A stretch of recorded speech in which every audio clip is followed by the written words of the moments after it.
பிள்ளைகள் இதுவும் காப்போத்தா உயர்தரம் மற்றும் சாதாரண தர மாணவர்களுக்கு அவசியமான இலக்கண பகுதி போலி எழுத்துக்கள் அல்லது எழுத்து போலி அல்லது மொழி போலி என்ற தலையங்கங்களுக்குள் பார்த்து கொள்ளுங்கள்.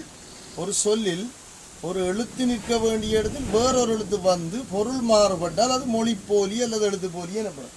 இதில் பாருங்கள், மொழி முதற் போலி. அதில் மாறுபட்ட எழுத்தை நான் கருப்பால் காட்டியிருக்கிறேன், கருப்பு மையால் காட்டியிருக்கிறேன்.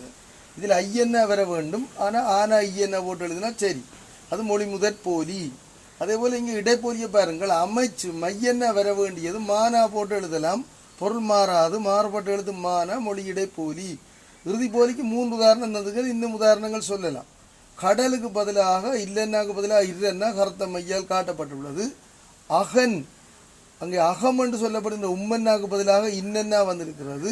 அறம், உம்மன்னாக்கு பதிலாக இன்னென்னா வந்திருக்கிறது. அவையெல்லாம் கருப்பு நிற மையால் காட்டப்பட்டிருக்கின்றன. வேறுபட